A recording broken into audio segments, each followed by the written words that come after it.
भारतीय ओलंपिक संघ खेल प्राधिकरण इस समय चर्चाओं में है और चर्चा का कारण है तमाम खेल संघों का कटघरे में होना, विवादों में आना, चुनाव को लेकर।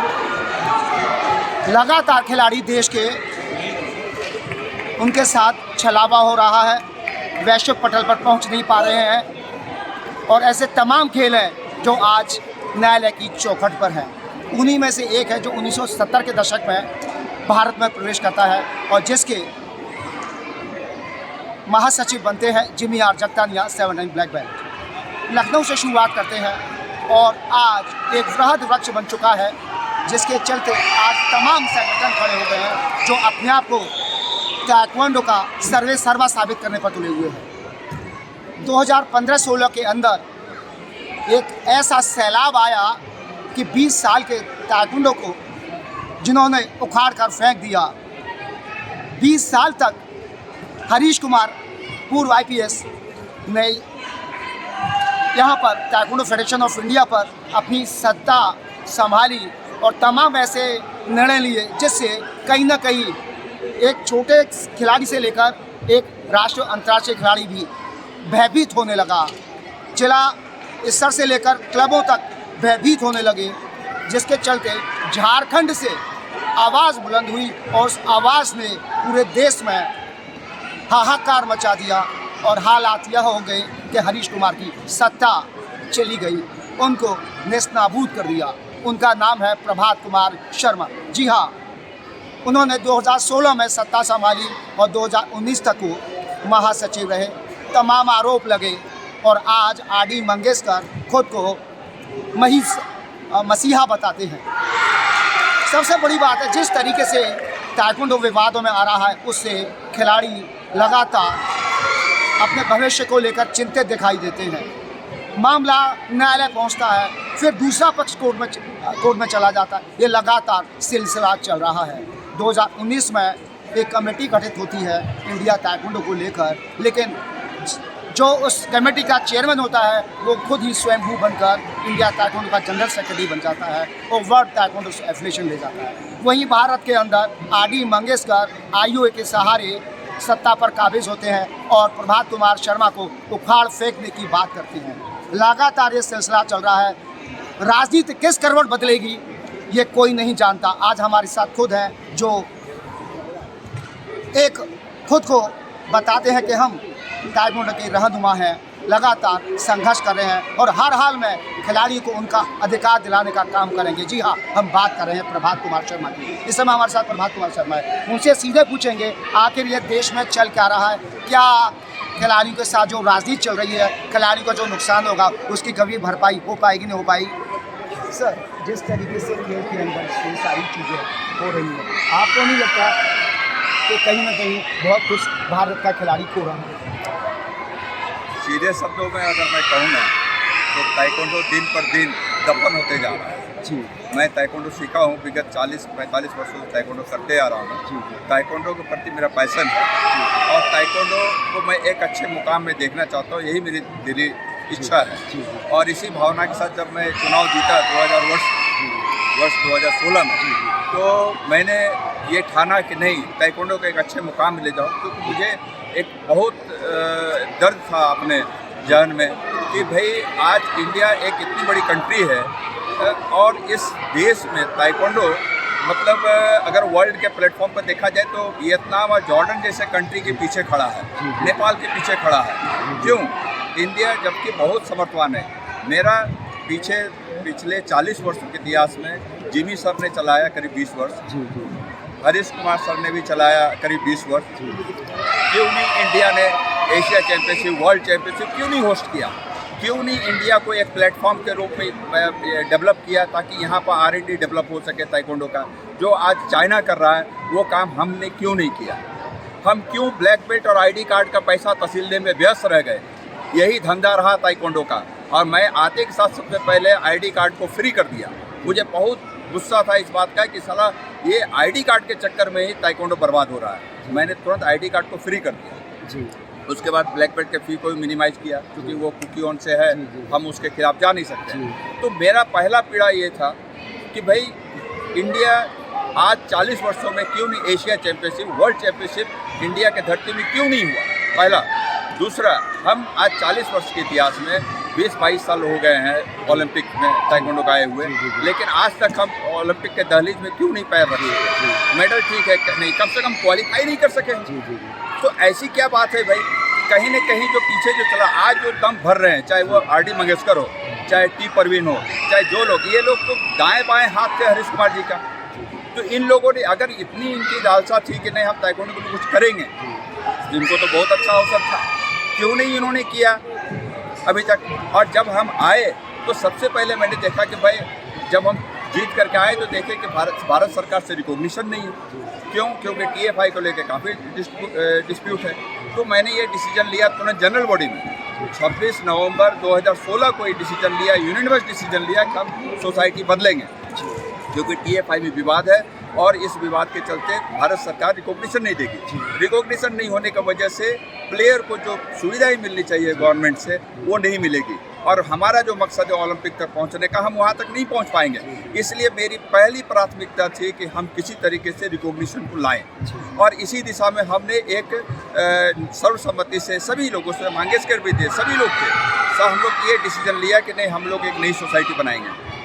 हम लोगों ने बनाया भी ताइक्वांडो इंडिया। हमने, आप यहाँ एक गौर करने की बात है, जब ताइक्वांडो इंडिया का प्रपोजल हमने वर्ल्ड ताइक्वांडो को दे दिया, वर्ल्ड ताइक्वांडो ने बाकायदा चिट्ठी लिख के दिया 18 जून 2016 को कि भाई ऐसा 17 को कि भाई ऐसा है कि आप इसमें इंडियन ओलंपिक एसोसिएशन से और भारत सरकार से आप NOC ले आएँ। अगर आप NOC ले आएंगे तो हम इन प्रिंसिपल मैंने अप्रूव कर दिया है, but we need the NOC from government and IOA। मैंने प्रपोजल दिया NOC के लिए IOA को, फिर IOA ने एडॉक बॉडी क्यों बनाया? अगर वो उस वक्त NOC दे, ये तो रिकॉर्ड की चीज़ है। 22 दिसंबर 2018 को IOA की मीटिंग हुई। 20 दिसंबर को मैंने ऑफिशियली मेल किया IOA को कि हमारा ताइक्वांडो इंडिया को वर्ल्ड ताइक्वांडो ने अप्रूव कर दिया है, आप कृपया करके इनका NOC दे दीजिए। उन्होंने NOC देने के बजाय एडॉक बॉडी बनाया। क्यों बनाया? ये तो रिकॉर्ड का चीज़ है। अगर वो उसी वक्त NOC देते थे तो आज ये ना नामदेव सिरगांवकर आता और ना ये सब TFI का बावंडल आता। आज ताइक्वांडो इंडिया बहुत विधिवत रूप से बहुत तरीके से चलता इलेक्शन में हार। लेकिन आज कहीं न कहीं जो भी है, आज IOA में जो पॉलिटिक्स है, उस पॉलिटिक्स का ताइक्वांडो शिकार है, और हमें इसी बात की पीड़ा है कि हम ओलंपिक में क्यों नहीं गए, हम बड़े बड़े इवेंट्स क्यों नहीं। अब मैं अपने कार्यकाल में 5 इंटरनेशनल इवेंट कराया जो कभी नहीं हुआ ऐतिहासिक तौर पर, और 550 मेडल लाया इंटरनेशनल लेवल पर। पहले लोग तरसते थे इंटरनेशनल पार्टिसिपेशन के लिए, मैंने खुली छूट दी थी। सर मैं रोकना चाहूँगा, माफ़ी चाहूँगा इसके लिए। सवाल ये भी उठते हैं कि प्रभात कुमार शर्मा ने 2016 से 2019 के बीच में तमाम ऐसे निर्णय लिए जिससे बगावत के बिल्कुल थे, वही काम मंगेशकर ने किया। क्या ये सही है? नहीं, जो भी निर्णय हुए थे वो HQT कमेटी के डिसीजन्स हुए। प्रभात शर्मा ने अकेले कोई डिसीजन नहीं लिया। उस वक्त चेतन आनंद जी अध्यक्ष हुआ करते थे। चेतन आनंद जी और हम सभी मिल करके HQT बॉडी के निर्णय से, अकेला प्रभात शर्मा ने कोई निर्णय नहीं लिया। IOA भवन में जब आप जीत के आए तो मैंने खुद देखा है, आप तमाम मेरे पास फोटोज हैं, उसमें सभी लोग थे। लेकिन 2017 में ऐसा क्या हुआ, R.D. मंगेशकर ने उड़ीसा के अंदर AGM बैठाई और एक अपनी TFI गठित कर ली, और आज मामला न्यायालय भी गृह में विचाराधीन है। 3 TFI चल रहा है। खिलाड़ी समझ नहीं पा रहा है कि कौन सा TFI सही है। इस बात का सबसे बड़ा प्रमाण मैं दे रहा हूँ कि जब ये लोग मेरे पास आए, मैं कभी TFI के पॉलिटिक्स में नहीं था, स्टेट एसोसिएशन चलता था, मैं अपना वकालत के प्रोफेशन में व्यस्त था और ताइक्वांडो भी प्रमोट कर रहा था। लेकिन जब ये लोग, यही मंगेशकर और टी. परवीन, सारे लोग, अब गायकवाड़ जी रहे नहीं, ये सभी लोग आए कि प्रभात जी आप एक एडवोकेट हो और आपकी हेल्प चाहिए मुझे, आप थोड़ा मदद करो तो हम लोग हरीश कुमार के आतंक से मुक्त हो सकते हैं। तो मैंने हरीश सर से भी बात किया उस वक्त, और बात करने के उपरांत देखे कि जब हरीश सर नहीं मानेंगे तो हम लोग ने स्टेप्स लिया। जब हम जीत गए, ये लड़ाई मेरे नेतृत्व में हुई, जब हम लड़ाई जीत गए तो इन्होंने तुरंत बिगुल बजा दिया बगावत का कि नहीं, प्रभात शर्मा, चेतन आनंद दोनों को हटाना है तुरंत। और इसी क्रम में 24 अगस्त 26 जून 2016 को हम निर्वाचित हुए और 2 महीना भी नहीं हुआ था, 24 अगस्त 2016 को सबसे पहले आर.डी. मंगेशकर ने रिजाइन किया जी दबाव बनाने के लिए जी कि नहीं तो फिर ऐसा, और हम TFI का सारा ऑफिस सब कुछ हम करेंगे, और हमें वो चाहता था कि हम डमी एक पपेट सेक्रेटरी के रूप में रहे। बीइंग ए लॉयर हम अपना स्कैन सिग्नेचर मिसयूज नहीं होने दे सकते हैं, और हम डमी क्यों रहेंगे। तो इसी बात के लिए तो उन लोगों की मंशा थी कि प्रभात शर्मा को आए करके पहले लड़ाई जीतो, फिर प्रभात शर्मा को किक आउट। प्रभा जी, सबसे बड़ी बात है, मैं पिछले 1990 के दशक के मैं भी ताइक्वांडो को लगातार एक खिलाड़ी के नाते पूछना चाहता हूँ, जो ब्लैक बेल्ट के नाम पर, स्पर्धाओं के नाम पर, इंटरनेशनल नेशनल के नाम पर ओपन प्रतियोगिता होती है, खिलाड़ियों से 4,500 पे 2,500 पे लिया जाता है, खाने के अलग लिए जाते हैं, रहने के अलग लिए जाते हैं। ये सिलसिला कभी थमेगा या नहीं, या खिलाड़ियों का शोषण यूँ ही अनवरत जारी रहेगा? मैं आपको वादा करता हूँ, मेरे हाथ में बागडोर आने पर इसको सबसे सस्ता गेम बनाऊंगा मैं, ताकि गरीब, हमारा देश भले विकसित हो रहा है लेकिन ताइक्वांडो में जो बच्चे हैं ना वो गरीब घराने से ही है, मैक्सिमम गरीब लोगों से। तो इसलिए हम इसको सबसे सस्ता बनाएंगे। जैसे मैंने आई कार्ड फ्री किया था, ब्लैक बेल्ट भी नॉमिनल फीस में जो फीस चार्ज लगती है उसी में होगा। प्रभा जी, जब आप थे हैदराबाद में इंटरनेशनल हुआ, आप पर तमाम उंगलियां उठी कि खिलाड़ियों को लूटा गया नेशनल टूर्नामेंट में, ओपन नेशनल टूर्नामेंट में, वही काम मंगेश कर रहे हैं। फिर खिलाड़ी क्या सोचेंगे, आप सही हैं वो सही है, या दोनों? देखिए, जब मैं था उस वक्त एंट्री फी, ये रिकॉर्ड की चीज़ है, 800 रुपये एंट्री फी हुआ करता था। आज एंट्री फी चला गया 3,000 2,500 में चला गया। ये दिन, सर्वप्रथम दिन तो है इंडिया ताइक्वांडो का, है ना। इंडिया ताइक्वांडो तो इतना फीस लेने के बावजूद भी खाना पीना रहना कुछ नहीं देता है। लेकिन चूंकि इस तरीके से ये डेवलप होने के बाद, ये एक नया ट्रेंड शुरू होने के बाद, ऑर्गेनाइजर्स जो है अब उसी बात का दबाव देते हैं। लेकिन ये फेडरेशन की ड्यूटी है कि ऑर्गेनाइजर्स को हम फंडिंग करें, उसको सपोर्ट करें, तो ऑब्वियसली प्लेयर पर बर्डन नहीं आएगा। यदि फेडरेशन सपोर्ट नहीं कर सकता है तो ऑब्वियसली ऑर्गेनाइजर तो प्लेयर्स पर बर्डन को डालेगा। जो मुझे जानकारी है, आपने IPL की तर्ज पर लीग की प्रयास किए थे, उसको लेकर तमाम सारी चीज़ें, सवाल भी उठे कि खिलाड़ी को लूटने का एक चक्र रचा जा रहा है। लेकिन उसी थीम पर अब आर.डी. मंगेशकर जैसे लोग ओपन टूर्नामेंट करते हैं, धन एकत्रित करते हैं, खिलाड़ियों को लूटते हैं, तो कहीं नहीं कल आपके कंसेप्ट को उन्होंने खेल लिया? नहीं, देखिए, मेरा कंसेप्ट एक डिफरेंट था। मेरा, जैसे मैंने बताया था, इंटरनेशनल इवेंट्स वगैरह, ओलंपिक वगैरह हमारा टारगेट था। हमने पॉल ग्रीन को भी लाया, हमने यूरोपियन को, उसको इंडिया टीम का कोच बनाया, आज अमेरिका का कोच है।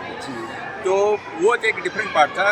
सेकेंड पार्ट ये था कि हम आज ताइक्वांडो में पब्लिक सपोर्ट नहीं है, पब्लिक का, जबकि ये ताइक्वांडो इतना ग्लैमरस स्पोर्ट्स है, अगर ये पब्लिक तक अच्छी तरीके से पहुंचाया जाए तो नो डाउट ये क्रिकेट को भी पीछे कर सकता है। लेकिन हमारा फेडरेशन पहले से कभी भी ऐसा प्रयास नहीं किया कि हम गेम को पब्लिक तक पहुंचाएं, पब्लिक के टेस्ट के अकॉर्डिंग हम उसको ये सामने लेकर के जाएं। तो इसी दिशा में हमारा ये प्रयास था कि सबसे पहले बॉलीवुड से कनेक्टिविटी करें, और इस दिशा में हमने प्रयास किया बॉलीवुड से। सोनू निगम जी, सोनू सूद जी एवं अन्य कई स्टार ने हमारे प्रोग्राम को प्रचारित किया, और इसलिए ताकि मैं थोड़ा ग्लैमरस आए। दूसरा मेरा प्रयास था कि हमारे स्टेडियम में, जो अभी तक नहीं हो रहा है, क्यों नहीं गैलरी हमारा फुल होता है पब्लिक से? क्यों नहीं? हमारे पेरेंट्स से ही, हमारे प्लेयर से ही गैलरी भरती है, क्यों नहीं पब्लिक आती है? हम पब्लिक के बीच में क्यों नहीं पहुंच पाएंगे? बहुत बड़ा डिमेरिट है ताइक्वांडो का, और ये फेडरेशन की जिम्मेवारी है कि हम पब्लिक तक पहुँचें। जिस तरीके से आज तमाम खेल संघों की बात है, जो बात में है, कोर्ट में है, आपका मामला भी, टाइगर ऑफ इंडिया का मामला भी दिल्ली में लगातार है। आप पूरी बात होती है, दूसरा केस होता है, तीसरा ठोक देते हैं, तीसरा चौथा ठोक देते हैं।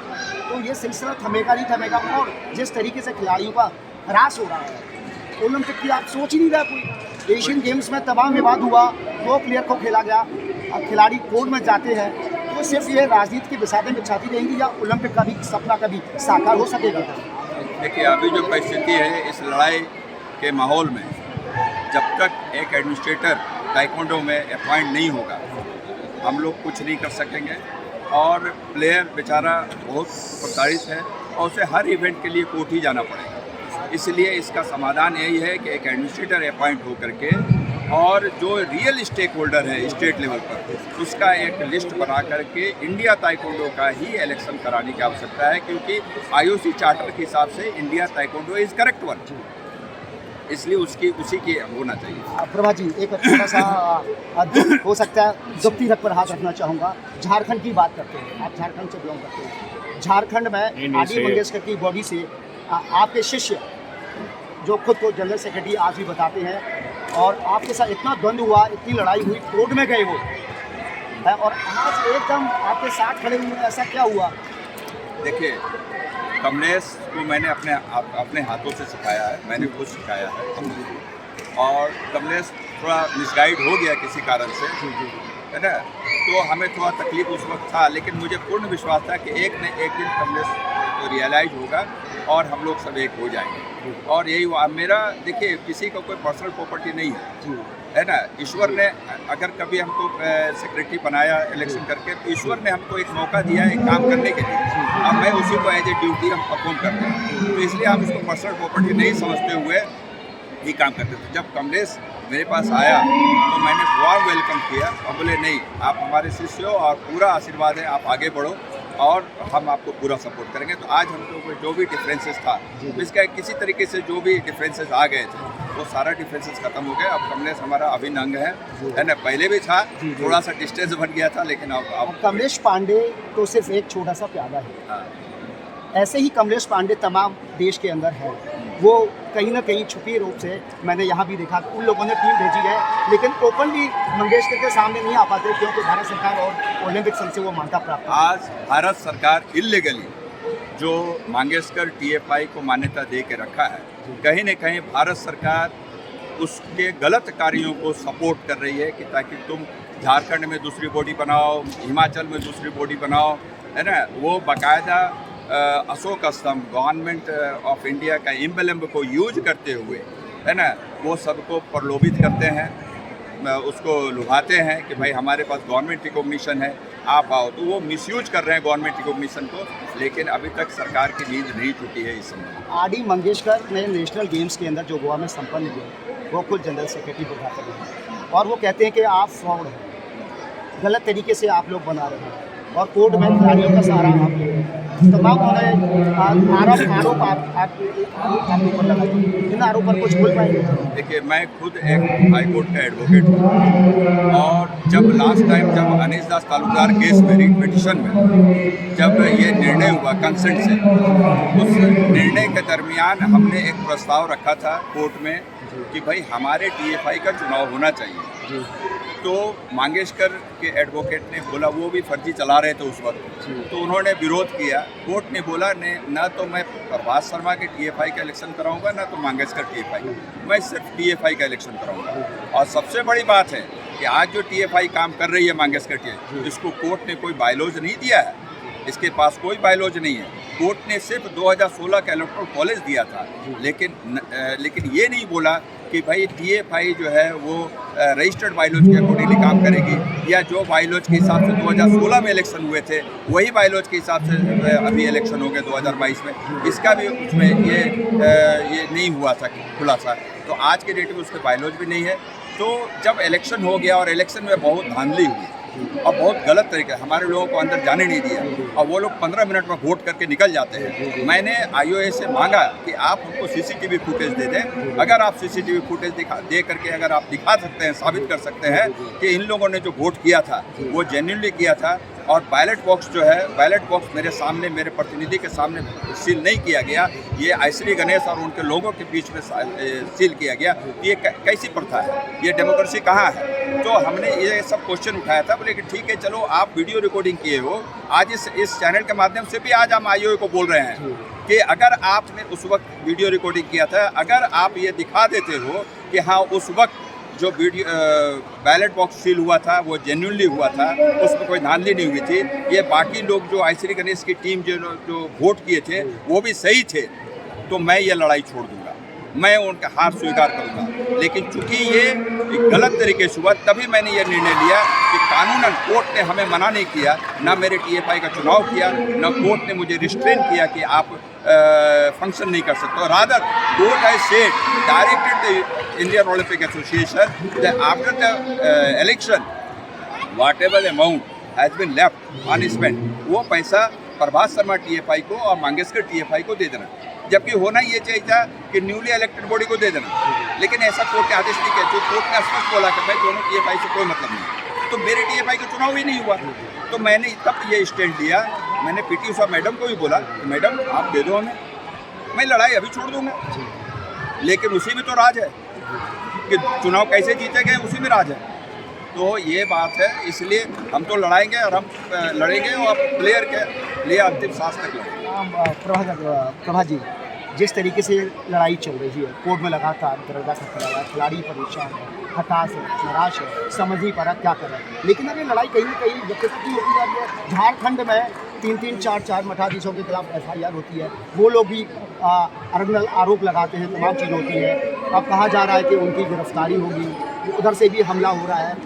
ये क्या चल रहा है? ऐसी कोई बात नहीं है गिरफ्तारी का, वो सिंपल हमारे संघ के पदाधिकारी जो है उन्होंने कंप्लेंट किया पुलिस को, चूँकि ये रजिस्टर्ड सोसाइटी है और रजिस्टर्ड सोसाइटी के लोग एडॉक बॉडी के लिए सहमत नहीं थे और उनका कोई कंसेंट नहीं था, तो फिर कोई भी तीसरा व्यक्ति बाहर से आकर के किसी रजिस्टर्ड सोसाइटी का मीटिंग नहीं कर सकते हैं। तो ये एक अपराध बनता था और इस अपराध के तहत उन लोगों ने कंप्लेन दिया और ये किया है। लेकिन ऐसी कुछ ये नहीं कि हाँ गिरफ्तारी किया जाएगा, हम लोग उस मामले में बहुत सीरियस नहीं, हम लोग इस मामले में सीरियस है कि भाई हम जेल भेज करके नेगेटिव डिस्ट्रक्टिव वर्क करके हम कुछ गेन नहीं कर सकते ताइक्वांडो के लिए, कंस्ट्रक्टिव वर्क करके कर सकते हैं। और आज भी मैंने प्रस्ताव दिया और IOA को भी दिया, साई को भी दिया कि प्रभास शर्मा पर्सनल इंटरेस्ट के लिए नहीं लड़ रहा है। आज भी मेरे जितने लोग हैं जो इलेक्टोरल कॉलेज से बाहर हो गए थे, जो रियल स्टेक होल्डर है, जिसको गवर्नमेंट ने रिकॉग्नाइज किया लेकिन सिस्टानी साहब ने नहीं रिकॉग्नाइज किया, जिसके पास जुडिशियल ऑर्डर थे,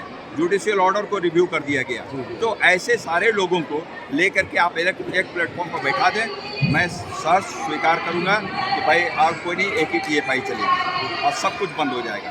मैंने ये प्रस्ताव पहले भी दिया और आज भी आपके माध्यम से देता हूं कि अगर सबको लाएगा तो मेरा अनकंडीशनल सपोर्ट रहेगा। एक बड़ा प्रश्न पूछना चाहूँगा आपसे, क्योंकि आप जिम्मेदार रहती हैं, वकालत भी करते हैं, आप खुद ताइक्वांडो प्लेयर रहे हैं। क्या मैंने कभी दूसरे गेम्स में नहीं देखा कि एक अभिभावक सत्ता के शिखर तक पहुँच जाए, लेकिन ताइक्वांडो में ये चीज़ है। यही तो दुर्भाग्य है, लोग आज तक ताइक्वांडो को कमाई का जरिया बनाए, पैसा नहीं है। नहीं तो आज इंडिया इतना वियतनाम और जॉर्डन के पीछे खड़ा नहीं होता। आज इंडिया या तो कोरिया के पीछे पीछे रहता या कोरिया से भी आगे रहता। लेकिन दुर्भाग्य है कि इंडिया सक्षम होते हुए भी इसी के लिए उसको पैसा कमाने का जरिया बनाया, तभी लोग आ रहे हैं ना। जी, दूसरा एक सवाल बहुत बड़ा है और बहुत पहले से चल रहा है। जिस तरीके से जिमिया जगतानिया हो, हरीश कुमार हो, आप हो या मंगेशकर हो, जो कि नेशनल टूर्नामेंट में उनसे कैश मनी भी है। ये बार सवाल उठता है कि इसमें धांधली होती है, अकाउंट्स को ओपन नहीं किया जाता है, ऑडिट नहीं कराया जाता है। आखिर ये पैसे का खेल कभी खत्म होगा नहीं होगा, कभी पारदर्शिता आएगी? कैश मनी खिलाड़ियों से जो एंट्री फीस ली जाती है। देखिए, ये तो बताया ना मैंने कि पहले 600-800 रुपये एंट्री फीस था, तो जब तक उसके बाद ये ट्रेंड बढ़ करके 3 गुना 4 गुना हो गया है। और ये तभी थमेगा जब एक वेल इस्टेब्लिश्ड फेडरेशन आ जाएगी, तभी ये थमेगा और वही रिस्पॉन्सिबल होगा। एक छोटा सा देश का एक छोटा सा राज्य है जहाँ से प्रधानमंत्री नरेंद्र मोदी, छोटा सा जिला है काशी, बनारस हर महीने अपना छोटा सा जिला है कि वो हर महीने अपना स्टेटमेंट देता है कि हमने इतना खर्च किया, इतना प्राप्त किया। क्या ये राज्य ताइक्वांडो संघ और तमाम महासंघ एक गेम की बात ही है, क्या वो पारदर्शिता नहीं ला सकते हैं कि हम खिलाड़ियों से ये ऑब्जेक्ट कर रहे हैं, यहाँ से फंड आ रही है और ये हमने दिया है?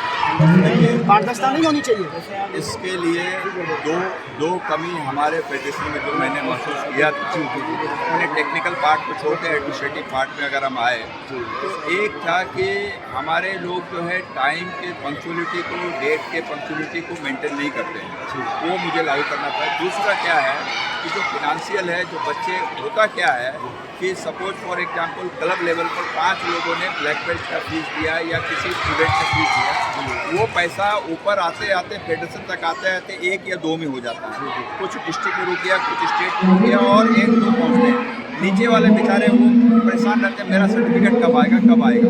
इस चीज़ के समाधान के लिए मैंने ऐसा अपना सिस्टम सॉफ्टवेयर डेवलप भी करवाया था कि जो ही बच्चा देगा पैसा, ठीक है, और उसके बाद हमारे पास जो ही आएगा उस बच्चे के मोबाइल में मैसेज चला जाएगा, your fee has been accepted for foreign. उसके बाद आप ट्रैक कीजिए कि आपका अभी किस लेवल पर कहाँ पर है। तो इससे क्या होगा कि बच्चे को जब मैसेज नहीं जाएगा तो ट्रांसपेरेंसी आ जाएगी। वो अपने कोच को बोलेगा सर मेरे पास मैसेज नहीं आया, मेरे पास मैसेज नहीं आया। तो ये चीज़ मैं लागू करने के लिए सोच रखा है। एक आखिरी बात, ये दुखती रख पर आप पर है कि जिस तरीके से जब आप सत्ता में थे आपके परिवार को तहस नहस करने का प्रयास किया गया, आपके सगे भाई को जेल सलाखों के पीछे भेजा, हरीश कुमार का बड़ा रोल था और भी 7 लोगों ने किया था। तो आपको नहीं मानते कानूनों के चलते आप ये परिवार को कहीं ना कहीं बहुत पीछे छोड़ दिया? परिवार को तो बहुत नुकसान हुआ और परिवार से काफ़ी दबाव भी आता है कि ताइक्वांडो क्यों इतना अपना समय, अपना उम्र, अपना सब कुछ कमा रहे हैं, है ना। और ये बहुत दुर्भाग्य की बात है कि कोई इतना नीचे गिर जाएगा कि झूठा केस में हमको और संजय को फंसाने का पूरा प्रयास किया। झारखंड से लड़की को ला कर वहाँ किया, क्या मिला क्या? वो केस तो खत्म हो गया, एथिकल हो गया, संजय तो बाइज्जत बरी हो गया और कोर्ट में लिखा भी कि भाई ऐसा है कि ये फेडरेशन के राइवलरी में झूठा केस किए थे और हरीश कुमार का नाम भी है उसमें, 4-5 लोगों का नाम है। तो कोर्ट के ऑर्डर की बात है। अब उसके बाद बात आती है कि ठीक है, आज जो दूसरी लड़की को जो उसके लिए सहमत थी तो उसने तो केस कर दिया, वो केस तभी भी चल रहा है। तो देखिए, अगर आप गलत करेंगे तो आपको बाउंस बैक में गलत ही मिलेगा। तो ये कहीं न कहीं बहुत ही गलत प्रयास रहा है लोगों का, डर्टी पॉलिटिक्स रहा है और उसके पीछे एक ही मकसद था। मैं आपको इसी चैनल के माध्यम से बता रहा हूँ। जेल गया संजय तो रिजिग्नेशन मुझसे क्यों मांगा जा रहा था? और रात को आईओए से फोन आता था मेरे पास 10 बजे रात को, 10:30, 11 बजे, प्रभात जी आप रिजाइन करो, प्रभात जी आप रिजाइन। लेकिन लोगों को पता नहीं प्रभात जी कितना कठोर आदमी है। प्रभात जी बहुत कमिटेड आदमी है। मुझे एक से एक नाम नहीं लूँगा, लेकिन सभी लोग पदाधिकारियों का फ़ोन आया मेरे पास कि प्रभात जी आप रिजाइन करो। मैं क्यों रिजाइन करूँगा जब मैंने कोई गलती नहीं की? मैं अरेस्ट नहीं, मेरे खिलाफ केस नहीं है, संजय केस जेल गया है, राइट और रॉन्ग वो तो कोर्ट बताएगा, लेकिन मैं क्यों रिजाइन करूँगा? मैंने रिजाइन नहीं किया। ये लोग परेशान करते, मकसद ये था कि किसी तरीके से संजय को जेल में जो प्रभात शर्मा से रिजिग्नेशन लो।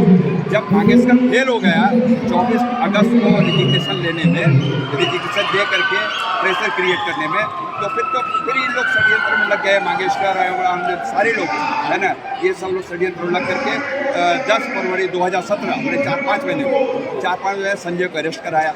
अरेस्ट कराने के बाद तुरंत दबाव बनाया कि प्रभात शर्मा रिजाइन। अरे भैया, तुम रिजिग्नेशन मांगो संजय का, तुम बाहर करो संजय का, प्रभात शर्मा से क्या मतलब है? और जो बोर्डिंग प्लाकार्ड लगा के प्रभात शर्मा रिजाइन करो, ये है वो है दिस दैट, तो उसी से पता चलता है कि इन लोगों का कितना बुरा नियत था। मकसद कुछ और था, है ना, लेकिन कामयाब नहीं हो सका, उल्टा आज लोग। देवभूमि उत्तराखंड से मैं आखिरी प्रश्न पूछना चाहूँगा। आज आप नेशनल टूर्नामेंट में आए हुए हैं। देश के हर खिलाड़ी का सपना होता है कि एशियन गेम्स में, ओलंपिक में या वैश्विक पटल पर वो देश के लिए स्वर्ण अर्जित करे और देश का झंडा सबसे ऊपर दिखाई दे। ये सपना कभी साकार होगा या नहीं? अवश्य होगा और मैं करके रहूँगा और उसके लिए कृत संकल्प हूँ। और ये जब मैं देवभूमि में दोबारा आ रहा था प्रोग्राम के लिए, तो मैंने ये माना कहीं न कहीं ईश्वर का आशीर्वाद है कि देवभूमि में दोबारा ये प्रोग्राम हो रहा है और मुझे ईश्वर पर बहुत आस्था है और मुझे पूर्ण विश्वास है कि जीतूँगा तो मैं ज़रूर। और मेरे जीतने का मतलब होता है खिलाड़ी जीतेंगे और खिलाड़ी को जो मेरा सपना है कि ओलंपिक में हम पार्टिसिपेट करें और वर्ल्ड चैंपियनशिप इंडिया में कराएं, वो सपना हम जरूर पूरा करें। सपना तो पूरा आप करेंगे, लेकिन ये कैसे होगा जब गार्जियन खुद सत्ता के शिखर पर पहुंचकर खिलाड़ी को डिस्टर्ब करें, खिलसम को डिस्टर्ब करें? देखिए, अंततः जो है ना, वो कोर्ट के ऑर्डर से ही सब कुछ होगा या तो आईओए का हस्तक्षेप से होगा। तो जिस दिन ये चीज़ हो जाएगी ना, तो और मुझे पूर्ण उम्मीद है कि न्यायालय से हमें आदेश मिलेगा। न्यायालय से जरूर आदेश मिलेगा, ये कहना है प्रभात कुमार शर्मा का। जिस तरीके से, जिस बेबाकी के साथ में प्रभात शर्मा ने जवाब दी है अपने विपक्षियों पर, जो लगातार कटाक्ष करते दिखाई देते हैं दोनों भाइयों पर। वो कटाक्ष कब बंद होंगे ये हम कोई वादा नहीं करते, लेकिन जिस तरीके से खिलाड़ी और खेल रसातल में जा रहा है उसका केंद्र बिंदु भारतीय ओलंपिक संघ बना हुआ है। भारतीय ओलंपिक संघ ऐसे तमाम खेलों को कब राजनीतिक शिखर से, राजनीतिक प्रपंच से, राजनीतिक इच्छा शक्ति के चलते खेल को बर्बाद करता रहेगा यह कोई नहीं जानता, क्योंकि ये भारत की भूमि लगातार ऋषियों की मुनि रही है और इसी ऋषि मुनियों की भूमि से तमाम महापुरुष मर्यादा पुरुषोत्तम श्री राम और ब्रज की नगरी श्री कृष्ण भी पैदा हुए हैं, जहाँ से उन्होंने विनाश का बिगुल बजाया था। ऐसी झारखंड की भूमि भी बिरसा मुंडा की भूमि कही जाती है, क्रांति की भूमि कही जाती है। और लगातार मीडिया हाउसेस, मैं खुद लगातार कहता रहा हूँ, जो आगे ताइक्वांडो का इतिहास लिखेंगे बिरसा मुंडा की भूमि से लिखेंगे, बिरसा मुंडा क्रांति की भूमि से लिखेंगे। अब देखना होगा कि जो राजनीति ताइक्वांडो की बिसात पर बिछाई जा रही है वो कब समाप्त होगी। देवभूमि।